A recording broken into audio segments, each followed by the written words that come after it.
Это команда, первая ценность. Вторая ценность – это равенство. Третья ценность – это результат. Четвертая ценность – саморазвитие. У нас единая цель, но взгляды могут быть разные, да?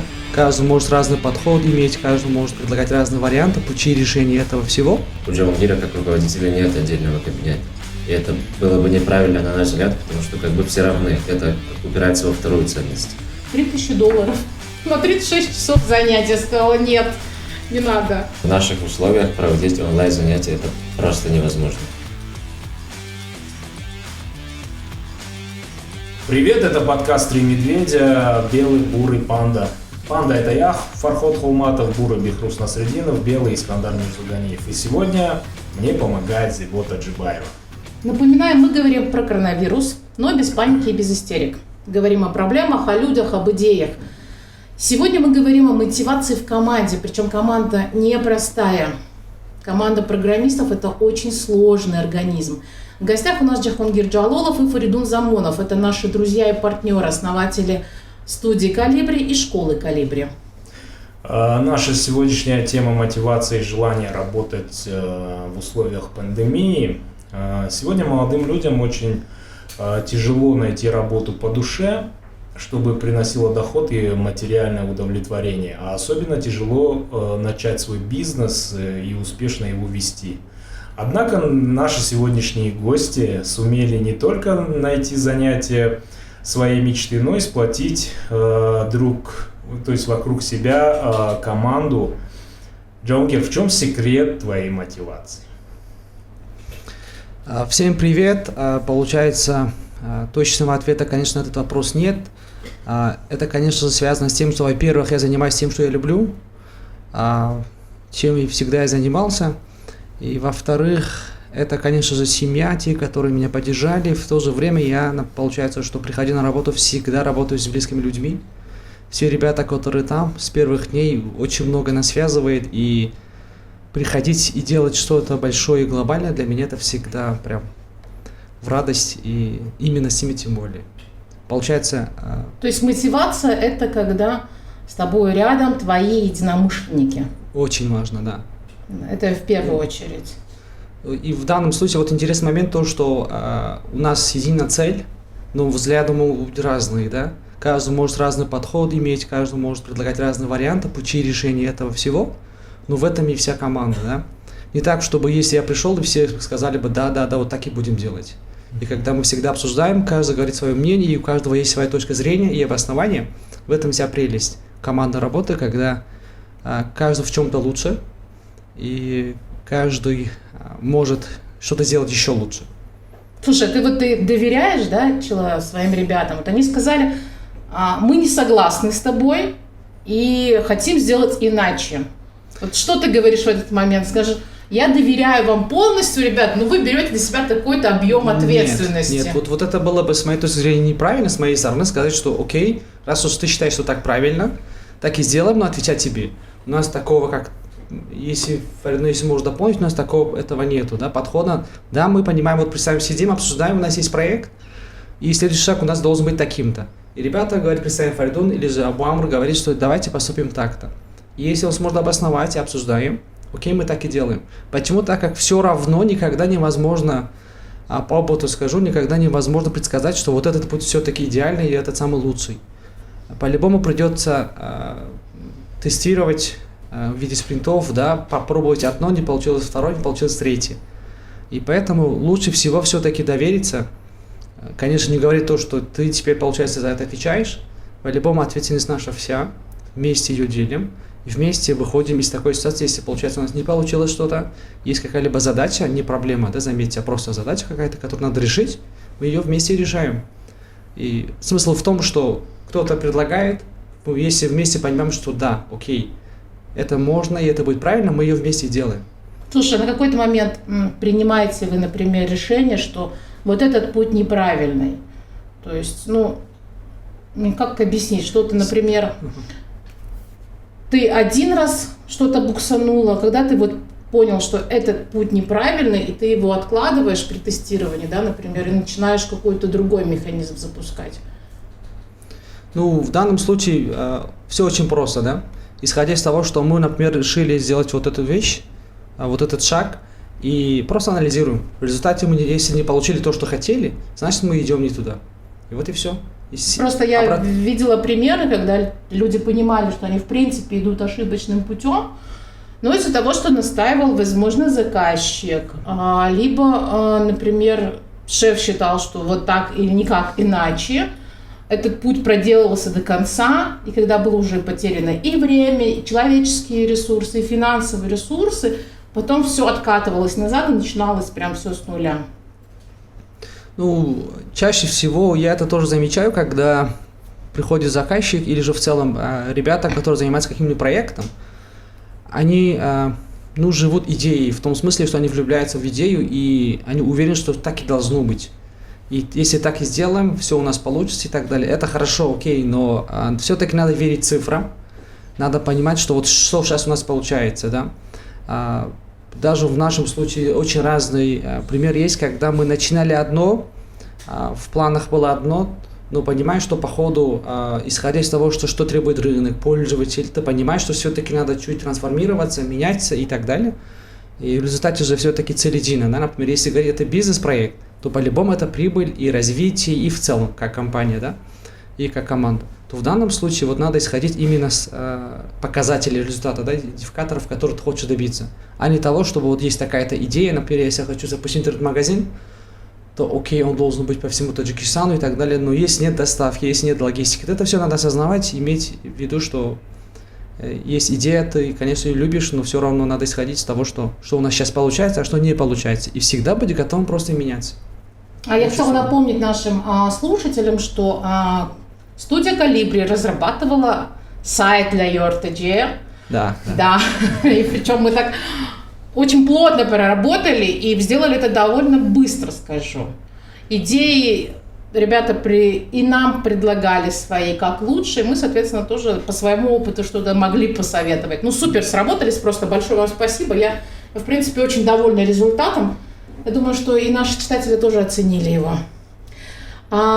Скажи, в какой момент вы поняли, что вы начали расти и становиться творческой компанией? То есть, то есть это же не просто так, да, там сначала появилась Колибри. Точнее, это была, наверное, скорее всего, это группа единомышленников, потом это компания, потом уже это школа. Да. То есть в какой момент осознание пришло, что сейчас мы уже компания, а вот сейчас уже мы школа? Тот момент наступил, я думаю, после того, как мы с Джамангиром и Сабамром, это трое соучредителей Колибри, которые с самого начала работают с 2017 года, начали осознавать, что теперь наша ответственность — это не только кормить себя, но и сделать так, чтобы ребята тоже зарабатывали вместе с нами. То есть нас сначала было трое, в том же году, в конце года стало 6, теперь нас 15 человек. В самом деле это не самый большой штат, который может быть, по меркам международным это средний бизнес, но это достаточно ответственная работа. Понимать то, что рядом с тобой работает еще 12 человек, у которых тоже есть семья, у которых тоже есть дети, у которых тоже есть планы. В этот момент я осознаю, что компания начинает расти. Мы понимаем, что это не самый большой рост, которого мы можем добиться, но на этот момент это пока что максимум. В этом году, я думаю, штат останется без изменений, а в следующем году уже снова мы начнем расти. Фарход, ты понял? Абу Амр, который с нами работал, он соучредитель. На самом деле, мы с ним так очень просто хорошо поработали, мы с ним его очень хорошо узнали. Такой пацан замечательный. Хорошо работает, вовремя исполняет все. А каково это почувствовать вот именно такую ответственность за всю команду? Не страшно ли это? Для меня, если честно, это впервые. Я никогда не работал, никогда не создавал вместе с другими партнерами свой бизнес. У меня всегда была наемная работа. И это было 7 раз до того, как мы начали работать над Колибри. Признаюсь, это не самое простое занятие, которое есть, но осознавать то, что рядом с тобой есть еще и другие. Если бы я был один, это было бы в 3 раза страшнее, чем сейчас. А когда я понимаю, что если я что-то не смогу, поможет Джамангир, если что-то не сможет, то он поможет еще Абу, если не сможем что-то вместе, сделаем мы это втроем. Поэтому это нам дается в 3 раза проще. А вот как директор, вы даете свободу или там жесткий контроль Железная железная дисциплина. дисциплина. Там да. пришли в 8, ушли там, в 5, в 6, там как там. Все. Ну, нет у нас таких этих требований касательно времени, касательно вот таких прям дисциплины такой-то. Почему? Так как, опять-таки, да, вот есть в нашем случае, в нашей сфере деятельности, я считаю это неправильным. Не только в нашем, во многих, к сожалению, все это осознают. Почему? Так как для нас, представим, что есть заказчик, есть контракт, есть клиент, есть дедлайн. И для меня, как руководителя Фордун, для всех ребят, достаточно, чтобы в срок это выполнить. А это как сделать, в какое время сделать. И даже вот в случае того, когда мы перешли в удаленку, да, ребята работали, например, может быть, после обеда, когда полночи. Разработчики чаще всего так и работают, да, тем более, когда дома, когда уже ночью все тихо, мирно, то они сидят и работают. Но это Да, же надо быть. расслабляет же все равно как-то. Согласен с этим, но мы никак не старались, даже были предложения, что давайте у всех установим в компьютерах там разные программы, да, чтобы оно контролировало время и так далее. Но это не даст эффекта. Это, во-первых, было временно, во-вторых, ну не будем усугублять то, что уже есть. Во-первых, дома разные факторы этого, да, будет что отвлекать. Но все равно, независимо от этого, получается, что у нас жесткой дисциплины нет. Начиная прям с какой-либо формы, да, когда в любой форме приходим. Рабочее время от 9 до 5. В свое время в начале было 8. Мы все ребята сели, обсудили, что у нас в городе с транспортом не так уж легко. Давайте с 9, без проблем. Не было даже там вопроса, а стоит ли, а может, да, сядем, посчитаем, сколько часов в неделю получается, да, и чуть, может быть, меньше, а почему я должен платить за меньше, если часов меньше, то ему ту же зарплату. Вообще таких-то мыслей не было. Если так комфортно, давайте так и сделаем. Ну а если опоздает, к примеру, человек? Кстати, мы это тестировали один раз. И не получилось. Как истинно эти компании, мы всякий раз тестируем какие-то решения на нашей компании. В прошлом году, помню, позапрошлом, в 2017 году, как только мы основались, поначалу это была полная свобода действий. Во сколько хочешь, во столько и приходи. Но мы начали понимать, я даже на своем примере, что я начал приходить некоторое время в 11-12. Если даже моя продуктивность стопроцентная по сравнению с каким-то прошлым периодом, я понимал, что это сказывается на недовольстве моих коллег. То есть это, в принципе, какая-то социальная несправедливость. Поэтому даже были в некоторый момент штрафы, там, опоздал на час, сколько-то самон, на 2 часа, сколько-то самон. Но это дико раздражало всех, поэтому мы поняли, что это не работает, система штрафов не работает. То есть самое главное в вашей команде, то есть быть примером, да? Вы считаете, что если я прихожу вовремя, тогда ребята подтягиваются. Да. Если я расслабляюсь, и ребята расслабляются. Так есть. Ну, вот программисты вообще, если честно, ну, это мой личный вывод, они довольно-таки расслабленные люди, иногда они просто ленивые. Ну, это, возможно, связано с какими-то, не пришла муза и так далее, как у творческих, как у любых творческих людей. Ну, это я просто по себе, потому что у меня большой опыт, я 10 лет работаю с программистами над разными сайтами. Поэтому, как собирать-то их иногда? Или у вас не такие, или они такие все прям продуктивные, не расслабленные, может, как-то иначе вы их подбирали, потому что я говорю, на моем опыте их было очень много, довольно расслабленных.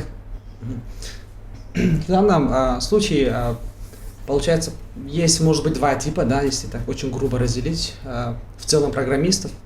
Одни из них, они всегда такие лидеры, которые все делают и прям в точь, даже больше всегда. Прям у них, мягко говоря, это наработанная дисциплина в этом плане. А есть другие, согласен, то, что когда ты уверен, что они могут больше сделать, нежели сейчас то, что делают.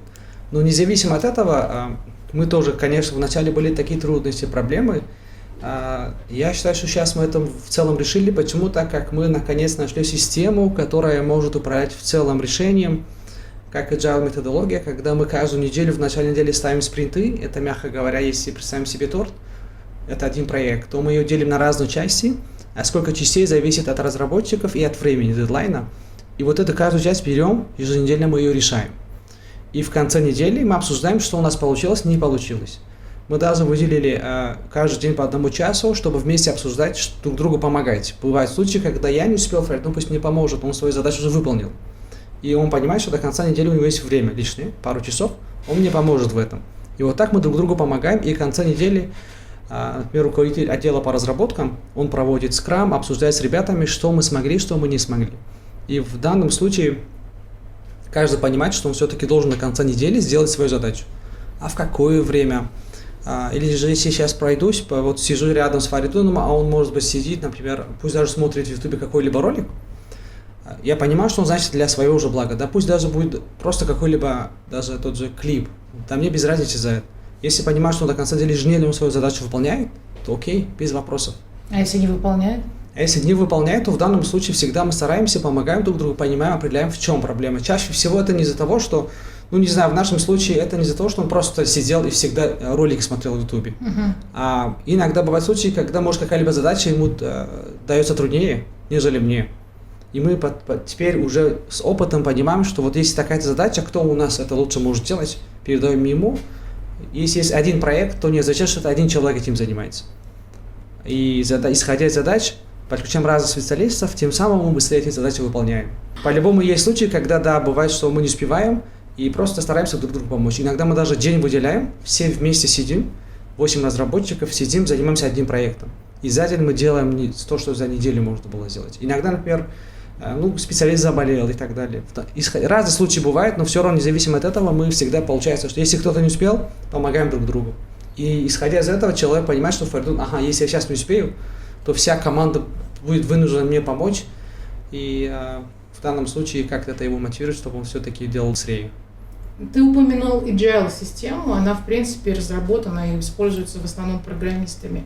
Как думаешь, она бы в любой другой сфере помогала бы в работе? Потому что я, например, думала об этом, она, в принципе, самая совершенная сейчас система, да, по управлению, особенно проектами.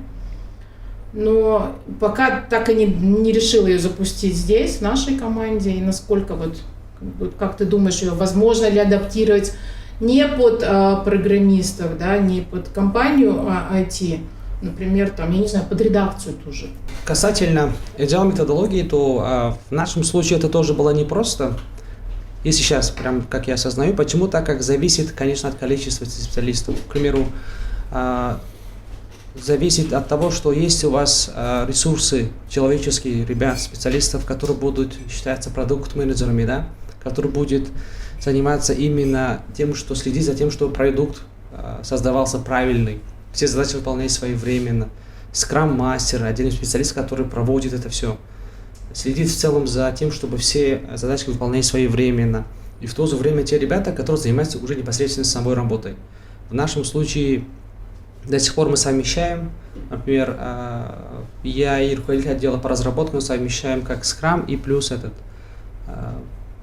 продуктового менеджера, чтобы продукт в конце получался правильным. А если говорить о том, что можно ли использовать это во всем, конечно, думаю, что нет. Если это проектная работа, где задачи должны делиться и они выполняются в энное время, то обязательно, да, нужно использовать.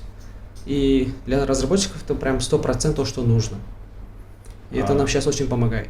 А какую программу вы используете для планирования своих задач? Мы сейчас используем Asana, но также в мире известны такие, как Trello, Jira. Почти одно и то же. Разный просто интерфейс, кому где удобнее. И вот для нас Asana это пока что самый лучший вариант. То, что всем подошло. И, конечно же, мы провели где-то месяц обучения, процесс, да, и так далее. Сейчас уже все ребята привыкли, мы сейчас по нему и работаем. Где ведем все проекты, дедлайны, что выполнено, что не выполнено. Все очень просто по факту. Это всего лишь одна доска, да, где 3 столбца, что мы должны сделать, что мы сейчас делаем, что уже сделано. Вот просто программы берут это все в разных видах, показывают в виде календаря, в виде просто таймлайна и так далее. А так по факту это всего лишь одна табличка, которую надо просто вместе брать и делать. Отлично, Фаридун, а вот принцип вашей студии, есть ли у вас какой-то там свод правил или кодекс как расписанный? Есть, конечно. В самом начале мы осознавали, что каким-то образом надо строить нашу культуру корпоративную. Поначалу мы не понимали, как это делать, потому что только читали в книжках, и было такое неоднозначное мнение, может, это и в теории останется. Но постепенно мы начали это строить. Когда в команде в 2017 году уже стало 6 человек, мы один раз в год начали проводить стратегические сессии. Каждый человек писал, кем он видит себя сейчас, через несколько лет, и какую позицию он хотел бы занимать. И это уже вошло в нашу традицию. Окончательно мы закрепили наши 4 ценности. в декабре прошлого года. Это была стратегическая сессия как раз-таки под Новый год. И основные принципы, которые хотели закрепить наши же коллеги, это команда, первая ценность, вторая ценность – это равенство, третья ценность – это результат, четвертая ценность – саморазвитие. Вот это 4 основные ценности, которые действительно работают. Допустим, если какой-то сторонний человек придет в нашу компанию, поработает с нами 1 неделю, он поймет, что, например, у Джамангира как руководителя нет отдельного кабинета. И это было бы неправильно, на наш взгляд, потому что как бы все равны. Это упирается во вторую ценность. Третья ценность – это результат. То есть невозможно, чтобы разработчик что-то делал, у него в конце ничего не получилось. Результата нет, а он должен быть. И саморазвитие – это 4-я. В самом деле она 4-я не потому, что она менее важная, а ее можно было бы даже поставить 1-й, но ее суть заключается в том, что когда приходит в команду новый человек, мы его стараемся подтягивать месяц, 1,5 месяца. Но если дальше он сам себя не развивает, то, к сожалению, не получится жить. То есть программа адаптирования для новых членов команды у вас есть? Да, обязательно. А как попасть, как стать членом вашей команды? И вы сейчас сказали, что в этом году вы не собираетесь увеличивать штат, но на следующий год возможно, да. Ну, что для этого нужно сделать, ребятам? Как? Вы ищете сами программистов, вы даете объявления, вы ищете через знакомых, либо ребята приходят сами? Последний год, признаюсь, достаточно много заявок, особенно от молодых людей, от школьников 11 классов, от студентов, которые хотят через стажировку попасть к нам, и это действительно возможно. Наименее эффективный метод для нас – это набор персонала через объявления, потому что приходят достаточно разные люди с достаточно разными взглядами, и нам с ними сложно сработаться. Это в основном происходит через университеты, так как Джамангир оканчивал политехнический, у него там есть знакомые среди преподавателей. Некоторое время они, допустим, 2-3 раза в году они рекомендуют, что есть вот такой студент, у него вот такой потенциал, его можно потянуть. И мы уже добираем оттуда. Да. Это, в принципе, я тоже слышала, в принципе, и нам тоже рекомендовали именно так. То есть советы преподавателей, когда они видят готовый, то есть потенциальный материал, да, там, например, среди студентов, ну, материал, конечно, в кавычках, что они их рекомендуют. В принципе, я думаю, что ваша школа, мне так кажется, что ваша школа «Колибри» была создана именно для того, чтобы вы взращивали в первую очередь для себя кадры. Так и есть, да. Потому что это на 2-й год нашей работы стало достаточно большой проблемой, когда приходил человек со стороны. Это в самом деле был и наш косяк, потому что мы не совсем хорошо разбираемся в управлении персоналом, никто не учился на HR, и нам приходится самим каким-то образом все эти знания выбирать в себя.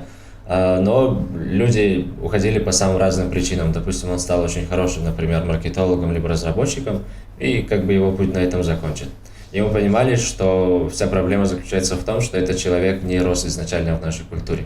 Поэтому мы пришли к такому решению, что если среди нас есть разработчики, маркетологи, дизайнеры, то, соответственно, эти люди имеют какую-то способность передавать знания другим. Вот. И в декабре прошлого года, полгода назад, как раз-таки мы основали школу «Колибри», и основная цель, как вы сказали, заботы, как раз-таки взращивание наших кадров. Человек приходит, учится в нашей школе, за это и платит заодно, хорошо же, вот, и постепенно переходит в нашу команду. Со всех курсов, которые мы прошли, это было 3 курса по разработкам, мы взяли пока что 1. Сейчас 1 человек с нами работает, который окончил наши курсы. Ну, в принципе, тоже неплохо для первых полугода. Скажите, сейчас что школой? То есть сейчас в нынешних условиях пришлось трансформировать многие вещи. С ребятами что? Занятия не проводятся, потому что это все еще опасно в нашей ситуации. Первый месяц мы проводили только онлайн-занятия через Zoom, и порядка 70% от всех учащихся сказали, что у них такой возможности нет. Либо по причине того, что интернет слабый, либо он очень дорогой. И мы поняли, что в наших условиях проводить онлайн-занятия это просто невозможно. Сейчас мы стараемся работать над тем, чтобы создавать онлайн-ресурс. Я думаю, до сентября мы уже получим готовый продукт, который будет работать именно на внутреннем трафике. Наверное, люди из-за рубежа не поймут, что такое внутренний и внешний трафик, но в условиях Таджикистана это прям очень актуально, чтобы мегабайты просто так не тратились. Слушай, но это тоже нереально. У сотовых операторов нет тарификации внешнего и внутреннего трафика, к сожалению. Да, поэтому онлайн-образование пока что очень сложно. Я надеюсь, что совсем быстро, уже совсем скоро этот коронавирус пройдет, и мы снова начнем заниматься. Да, мы тоже, кстати, об эту проблему разбились. Мы собирались начать тоже готовить для себя кадры и параллельно обучать начинающих журналистов. И когда мы посчитали, сколько на 1 час уходит гигов интернета, гигов, не мегабайт, гиги, там 1,5 в среднем, да, на зуме идет расход, я поняла, что ребята просто не будут готовы к тому, чтобы обучаться. Да, это очень дорого выходит. И тогда мы в среднем, да, мы думали, ладно, хорошо, у нас позволяет, да, возможность оплатить интернет там 20 ребятам. $3000 на 36 часов занятия. Я сказала, нет, не надо. Давайте другой выход искать. И поэтому сейчас мы думаем тем, чтобы сделать просто онлайн-уроки, записать их. Ну, по крайней мере, соцсети, да, у многих операторов уже бесплатные, поэтому я думаю, что, может быть, получится. Но, тем не менее, сейчас вы вообще всех ребят распустили своих? Что, со школы, да. А с работы? С работы мы уже как неделю работаем в штатном режиме. Абу Амур, да, сказал, что целый день в маске. Вы действительно целый день в маске проводите? Но это тяжело как-то, может быть. Ну, в целом у нас тоже, если, например, если расстояние, если там, не знаю, вот в таком же офисе также сидим, то без масок, конечно же, да, надо просто исходить прям из дистанции, из случая. Если подходим к другу в масках, общаемся, опять-таки цель, как мы все друг другу говорим, это не то, что мы сами, а чтобы ради родных, близких не хотелось бы рисковать. Поэтому так, а по факту... Слушай, ну вот смотри, сейчас вы сказали, что в принципе на удаленке было все нормально. Что ж вы решили их опять вернуть в офис? Еще и заставили работать было в маске. все нормально, но мы хотели, чтобы было отлично, поэтому все равно, если честно, сказывается удаленка. Потому что, вот смотрите, у нас есть, скажем, 3 основные ветви. Да? Это те люди, которые работают с клиентами, это наши специалисты. Есть блок разработчиков, есть блок дизайнер, маркетолог, это мы со своим коллегой. И получается, что если разработчик просыпается в 12 ночи и работает с 6 утра, с ним не может связываться клиентский менеджер, потому что он работает с утра. Поэтому вот такая несостыковка, она все равно очень сильно сказывается на эффективности работы. Допустим, клиент делает какие-то поправки, а менеджеру нужно ждать еще 12 часов, пока разработчик усядется за компьютер, либо проснется. Либо наоборот, если клиентский менеджер работает ночью, это практически невозможно, потому что клиенты в это время спят. Поэтому пока что удаленка это не самый приемлемый вариант. Я не скажу, что это было прям провально. Да, мы работали, да, дедлайны соблюдали, но все равно это не та эффективность, которую мы хотим. И могу добавить то, что, к примеру, странно, но в этот период удаленки у нас результат лучше и по задачам, и по финансовым, по всем. Вот это, конечно, да, но почему вернулись обратно в офис? Потому что вот прям разработчики, именно разработчики, все мне пишут, да, вот, ну когда выйдем на работу, пожалуйста, когда выйдем на работу? Это еще хотели прям с 1-го, да, я говорю, нет, подождите, ребята, давайте дождемся, хотели выйти 8-го, все-таки еще решили, давайте еще недельку дождем, потом с 15-го. Смысл в том, что они сами хотели. Почему так как не хватало того, что как мы всегда сидим в офисе, у нас работа прям такая, да, опять-таки атмосфера, когда сидим, общаемся, шутим, играем в Элис, Крокодила, Монополию, вот процесс работы таков, что ты не замечаешь, как вечер, да, прям 5, иногда до 7-6 сидим. Не секрет, даже в компьютерные игры вместе играем. Почему бы нет, расслабиться, да? Это всем, извините за выражение, но в кайф, поэтому сидим и работаем, и прям наслаждаемся каждым днем. Поэтому все прям, когда же выйдем дома, невозможно, тем более разработчик, когда сидит за компьютером, подошел племянник, родители, сказал, что, как ребята мне говорят, вынеси, пожалуйста, мусор. Он сидел, думал, занимался прям над тем кодом, который вот прям 3 часа думал, как найти решение.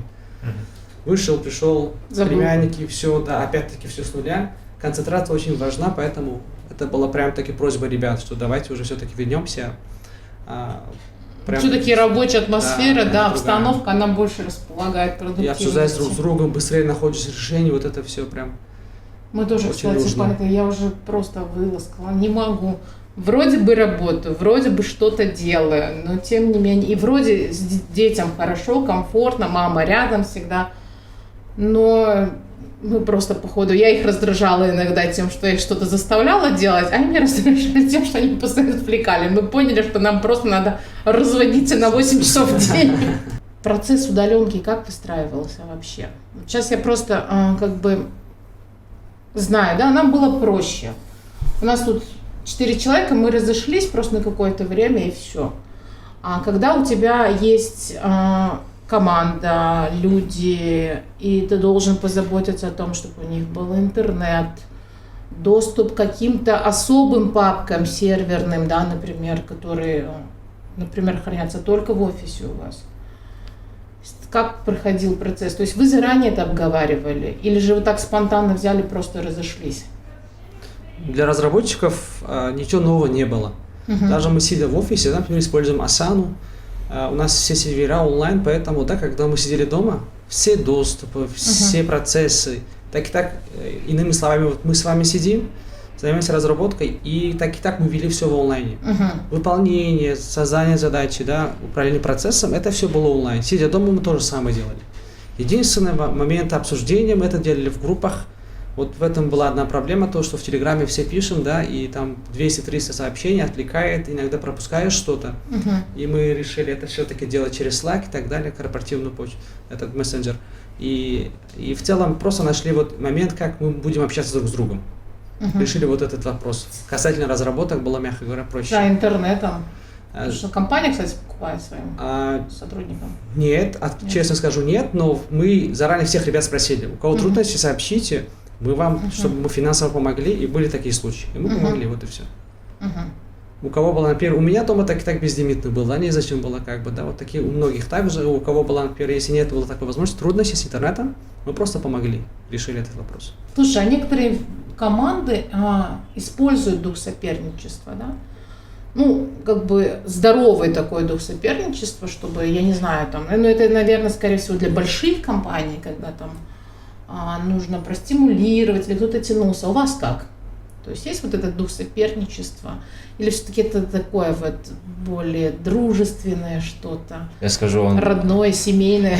Он более чем есть, он даже проявляется в любых мелочах, которые проходят у нас в компании. Даже вот 3 дня, которые мы провели в Худжанде, это была прям какая-то запредельная конкуренция, потому что если мы проводим какие-либо мероприятия, если даже и спортивные, то мы обычно делимся на 2 группы, на 2 команды, это разработчики и неразработчики. То есть у нас вот прям любые игры проходят в таком формате, и мы понимаем, что это здоровая конкуренция.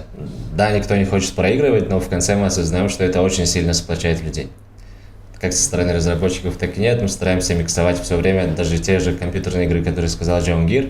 Раз в неделю вечером мы собираемся как раз-таки на 3-м этаже, когда компьютеры свободны, нет учеников в школе, мы играем в Counter-Strike. И мы делимся на 2 команды, и это прям очень сильная конкуренция. И мы понимаем, что это, наоборот, помогает очень сильно команде.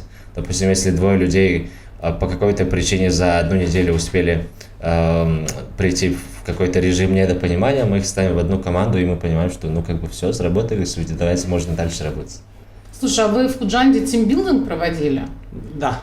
Цель была такая, то, что после вот прям таки удаленной работы, да, чувствовалось прям, я просто провел такой мини-анализ, поэтому то же самое, уверен, сделал, что смотрим, что прям в некоторых случаях ребята ответы, да, и так далее относятся, или же отвечают чуть-чуть, скажем так, с чувством, да, может быть, в семье что-то, может быть, так напряженно, да. Вот это чувствуется 100%, и мы решили, давайте, ребята, все-таки пойдем вместе, прям 2-3 дня, расслабимся, отдохнем и проведем разные игры, и это было уверен всем интересно. Мотивация упала, да, в период самоизоляции? Ну, я не знаю, насколько это мотивация или же...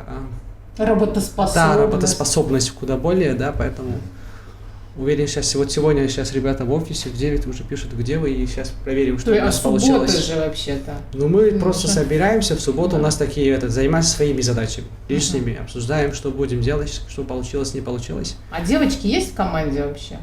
Есть, 2 девочек есть. Программисты? Одна из них, По факту, да. Она как раз таки у нас новенькая, буквально 2 месяца работает. А другая занимается проектной работой. Ну, по факту она тоже разработчик, но пока что ей нельзя заниматься, поэтому по состоянию здоровья, а так. Она по профессии тоже разработчик. Супер. Мне нравится, что девочки уже появились в этой профессии. У нас как-то не принято программистов, девочек, да, кажется, что они не осилят. А мне кажется, что они даже иногда получше, чем мальчики. Поответственнее, по крайней мере. Какие крупные проекты вы выполнили за последнее время? Слушайте, вот если не секрет. Ну, не секрет, да, вот, например, не секрет. да, Минздрав. Я просто перебиваю. Да, вот как раз таки, да, вот вспомнил. Это национальный портал по вопросам коронавируса, который мы разрабатывали вместе с Минздравом и вместе с ЮНИСЕФ. Это была вот такая трехсторонняя работа. Она все еще ведется, все еще сайт дорабатывается разными графиками, диаграммами. Они как могут дополнять блок статистики. Но за последнее время это, да, достаточно крупный проект. Еще один крупный проект, над которым мы уже занимаемся 2 года, все время дорабатываем, это Институт содействия в Таджикистане. То есть это то, что... Это наша разработка. То, что сейчас есть возможность онлайн заполнять гранты, свои заявки, отчеты писать там онлайн, сдавать и так далее. Делали вы? Конечно, да. Супер! Мне очень понравилась система. Мне так не нравятся эти все формы и в Word и так далее, где нужно все формулы просчитывать, пересчитывать, а там все вбиваешь, и тебе просто формула все выдает. Мне очень понравилось, конечно, хотя мои коллеги говорят, что сложно, но у меня никаких сложностей вообще не возникло. Я воспользовалась однажды формой, и отчетности, соответственно, тоже это такие. Да. Что у нас еще было искусственно? Ну, есть еще пару проектов, которые сейчас на завершении, но опять-таки по правилам NDA я не могу говорить, что за компания, как, но в целом могу сказать, что в сфере банкинга это мобильное приложение, электронный кошелек, который уже, думаю, что в следующем месяце запустится. Сейчас у нас стадия бета-тестирования. Проводим тесты, ребята тестируют, мы помогаем и так далее. Для iOS-версии, для крупного банка Таджикистана разработали, скоро будет он запущен. Мы с ними совместно и UI-дизайн сделали, и разработку, и так далее. И дальше, дай бог, до конца года будем работать. Слушайте, а вы не раз говорили о том, что, в принципе, вы специализируетесь очень сильно на мобильных приложениях. Не разуверились еще в том, что вот мобильное приложение это прям то, что вот нужно? Потому что я, например, такой вот средний, наверное, пользователь с мобильными приложениями. Есть они у меня, да, у меня куча там их всех есть на телефоне, но я практически не пользуюсь, кроме соцсетей. В целом, касательно мобильных приложений, то это нужно делать, такова тенденция, да. Это не означает, что мобильные приложения заменяют сайты, но функциональность, возможности мобильных приложений куда больше, чем в сайте. К примеру, если говорим, что это будет как электронная коммерция, да, это сайт, это одно, а в мобильных приложениях гораздо лучше, проще. Они грузятся быстрее, все данные там загружаются прям в бэкграунде, там прям оплаты разные. Пусть, конечно, в нашей стране пусть пока что все недоступно, но представьте, в мобильное приложение вы заходите в любой магазин и просто NFC оплачиваете, уходите. Без мобильных приложений это невозможно. Плюс в том, что еще... вот сейчас в банкинге, да, у них электронные кошельки. И если это сделать на сайте, представьте, как было бы трудно. Ты заходишь, там авторизовываешься, там выбираешь, а сейчас в телефоне нажал на этот тач, отпечаток пальца или Face ID открывается, автоматически оплачиваешь пару кликов и все. Мы сейчас, конечно, не так уж осознаем и не замечаем того, что насколько приложение нужная вещь, но это реально куда проще. Это не мое мнение, это как бы в мире очень уже давно практикуется. И вопрос в другом, в том, что, конечно, у нас в стране, когда к нам клиент приходит и говорит, что я хочу разработать мобильное приложение, где буду наподобие Алиэкспресса, и таких вопросов очень много, запросов, точнее, очень много бывает, мы очень часто даже отказываем. Объясню почему, так как ты понимаешь, что он сам потенциально к этому не готов, а точнее он хочет, не знаю, за 10 тысяч самонов разработать мобильное приложение, прототип Алиэкспресса. Извините, это невозможно. Мы общаемся, мы понимаем, мы доносим то, что мы за это не возьмемся. Почему? Так как 1, 2, 3, 4, 5. Вот такие пункты есть. И зависимо от того, что мы начнем, вот за этот бюджет, за это время и за то, что вы хотите, это не получится, незачем. И мы даже иногда прям, получается, отказываемся от клиентов, но им даем понять то, что лучше давайте сделать сначала MVP, проверьте, насколько это вам будет выгодно. Запустите, прям даже иногда в Узбекистане очень часто практикуется, просто создают боты в телеграммах, проверяют, насколько эта гипотеза, да, она работает, насколько есть потребность в этом, а потом уже переходят к сайту, после сайта к приложению. Есть поэтапность, это одно. Но то, что предложение нужно, не нужно, это точно нужно. Слушай, а есть какие-то, не знаю, причины, по которым ты можешь просто отказать заказчику? Вот. Ну, не потому, что там, например, у него не хватает денег, да, или есть еще какие-то, может быть, причины там? Я знаю эту причину. Ну-ка, да. Сайт за 1000 само. Ну, это вот одна из Финансово, причин, да, то есть финансово, да. А, например, еще же есть, может быть, какие-то. Он тут приходит заказчик тебе, Да. там деньги у него есть, в принципе, ты понимаешь, да, что все нормально, он там согласен по деньгам решить вопрос. А вот есть еще какие-то причины, по которым ты можешь отказать? Ну, мы не отказываем, а чаще всего он понимает, что, окей, мы после беседы, первая встреча всегда с клиентом для нас просто дружеская беседа. И если честно, мы даже не пытаемся, я лично не пытаюсь просто продавать, и ребята то же самое, что вот покупай это, вот это, дай мы тебе сделаем скидку. Вот это все не работает, мы давно это уже понимаем, осознаем, что ценой, или, не знаю, снижением цены, или просто говоришь, что вот мы лучше так-то, так-то, вот так, поэтому давай сделаем мы тебя и кто-либо другой. Нет, мы просто беседуем, понимаем, что он хочет. Если я понимаю, что он хочет, вот, например, говорить, что Джонгир, или вот Фаридун, вот разработай сайт, чтобы я вот, ну, пусть будет новостной какой-либо сайт для СМИ, и я хочу, чтобы у меня после того, как вы разработали сайт, и через месяц продвижения, чтобы у меня было там, не знаю, 5000 уников или 10 тысяч. Ну, посещений и так далее, 100 тысяч посещений, пусть неделю, в месяц. Вот если понимаешь, что он от тебя ожидает того, чтобы ты разработал, и в ответ, в результате он получил уже деньги, мы за это никогда не беремся. Я понимаю, что человек не осознает того, что разработка не означает, что уже ты получишь прибыль. Разработка продукта всего лишь может быть 10% работы, которую нужно сделать в любой сфере. Там нужна команда, там нужен потенциал, там нужно прям продвижение, маркетинг, я не знаю, все другие, все аспекты, которые куда более важнее, чем разработка. Разработка всего лишь продукт, который ты получаешь и дальше сам должен развивать, и получишь ты прибыль, это, извини меня, это уже твоя задача, не задача разработчика. Или тем более винить разработчика в том, что потом, что я не получил от этого деньги. Вот если я понимаю, что такой клиент, который что придет, я разработаю, и потом, если он не заработает, мне скажет, что почему я не заработал, я никогда не возьмусь за это, независимо от суммы. По-любому это недовольный клиент, он точно другим будет говорить, что ребята мне не сделали то, что я хотел. Он никогда не скажет то, что ну, не потому, что он специально так, а может быть не осознает того, что разработка это не означает, что уже прибыль, что продукт не означает, что уже будут деньги. Поэтому в данном случае Слушай, мы, конечно, недовольные клиенты были? Недовольные клиенты бывают, конечно. Но мы всегда ставим планку. Иногда бывают проекты, которые полгода длятся, больше. Контракт на месяц, но мы полгода с ними работаем. Они говорят, ребята, вот на этом сайте вот это мы упустили. Я понимаю, что по контракту имею право сказать, что извини, вот у нас было время 2 недели на доработки, на совместную работу, чтобы ты сказал, что вот здесь так-то, вот здесь надо изменить вот это. Но он просто банально не выходил на связь, не ответил. Он был занят. Окей. Опять-таки я не виню его в том, что он был по делам или в другой стране, хорошо. Но получается, ребят, прошу, давайте сделайте. В рамках, если брать по тайм-менеджменту, по финансам, это неправильно. Но мы всегда стараемся все-таки, независимо от того, что клиент недоволен, доделать, доработать. У нас вот, в год пару проектов таких точно бывает, когда разработал сайт, и там доработки более 100 штук.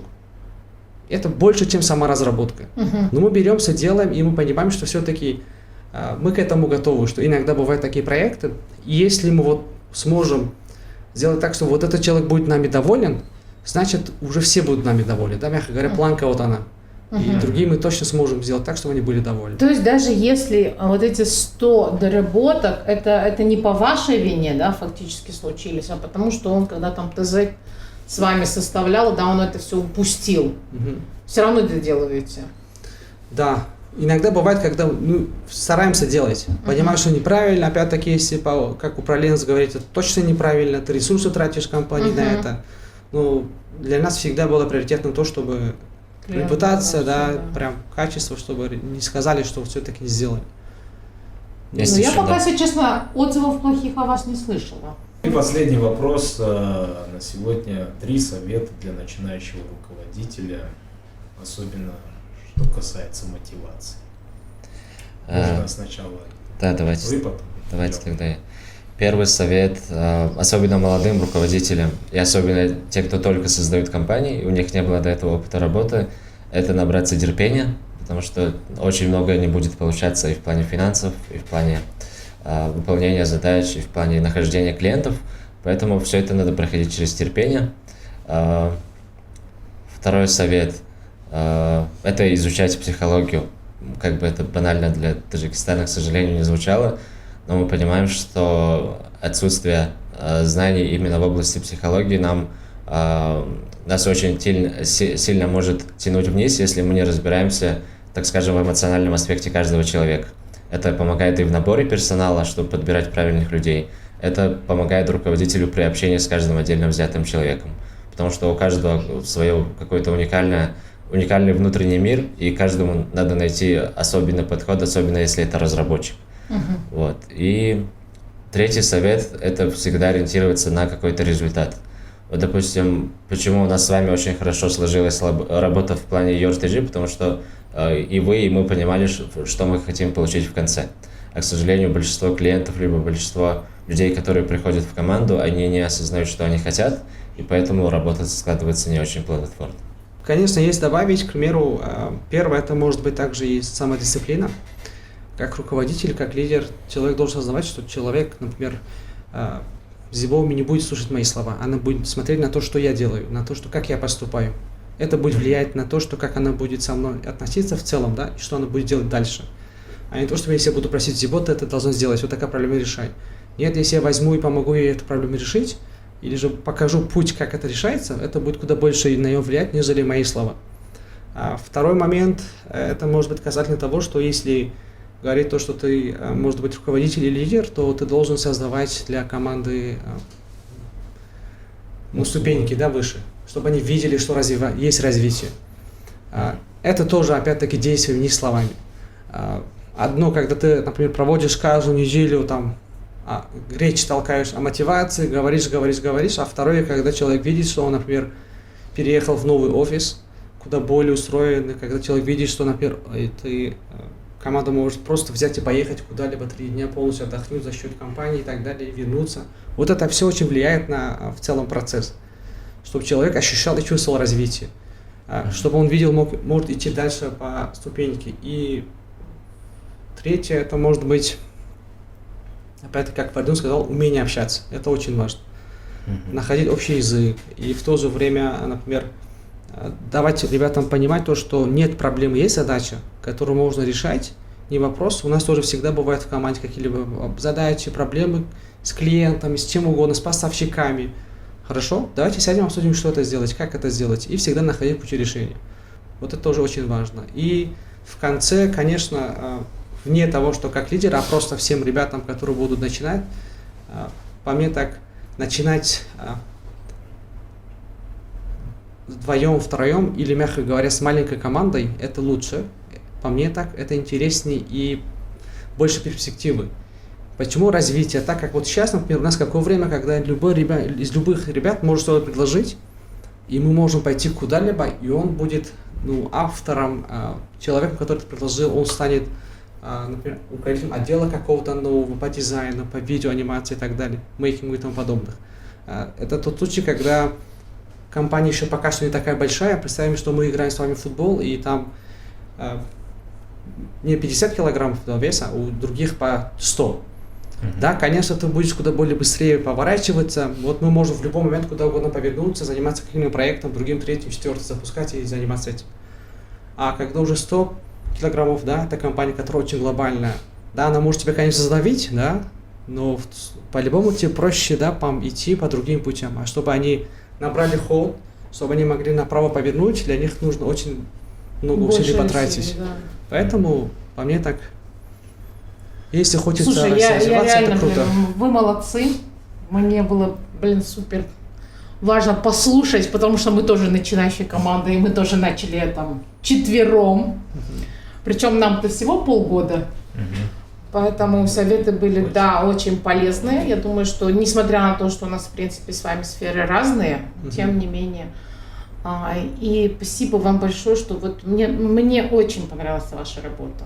Поэтому я всем буду рекомендовать, и всем своим коллегам.